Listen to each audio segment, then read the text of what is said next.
Now I'm pleased to introduce to you Kaitlin Koenig, our student speaker. She's an elementary education major from Barrington. She's been active on campus activities and done volunteering for such activities as the Normal Public Library Partners in Reading program. In addition, I recently learned she's an award-winning employee of Pizza Hut. Please welcome Kaitlin.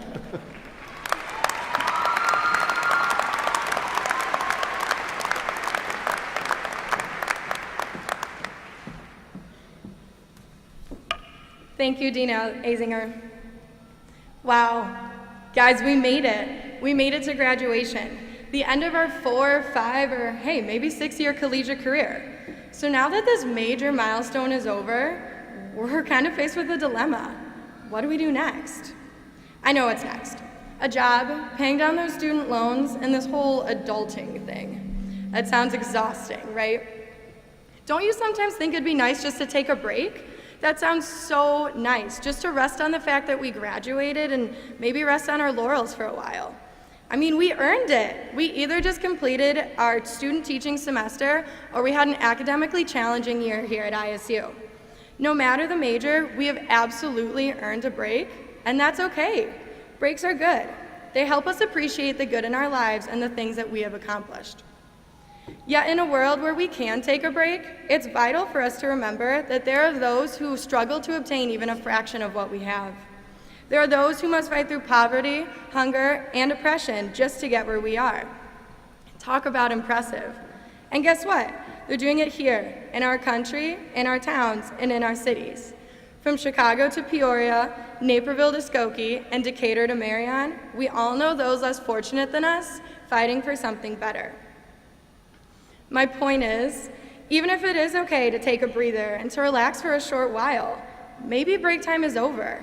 Instead of resting on our laurels, we should get to work and make a difference in our community. And we can do this by continuing to teach and learn. First, we should learn. In an age where information is so easily accessible, it has never been more vital for us to critically think on the information that we receive. In a world where we face so many problems, it's time for us to begin listening to one another. We should learn from those whose cultures, religions, and politics are different from ours because it will only enrich our lives and their lives further. But we should also teach. Teach those who seek knowledge even though they hunger for food. We should teach those who have lost their way because even though they stumble and fall, this does not mean that they are lost forever. We should also teach each other, our peers. Yes, we've sat in classrooms together for the past 4 years, but the knowledge, life experiences, potential, and drive that each of you has is something that we all can use as a tool to teach each other and those around us. We must also teach those in positions of power, our leaders. We must be constantly challenging them to make sure their ideas are socially just and they are improving the lives of others. And if they believe nothing new can be brought forward and that things must stay the same, prove them wrong, Redbirds. As we continue to teach and learn, we should all go out into the world and act locally in our communities. We can make a difference. It all starts with us. I know this might sound scary, but we're the future we all heard about growing up. I know there aren't any flying cars, teleporters, or a cure for cancer yet, but looking out at all of you, I have faith that the future is bright.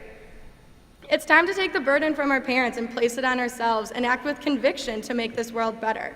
There hasn't been a more critical time to do so. In a time where we are all so connected yet so divided, we must begin bridging the gap. It is time that we all go out in the world and state with pride, "Gladly I will teach, gladly I will learn." Teach what you have learned here and never stop learning. Thank you.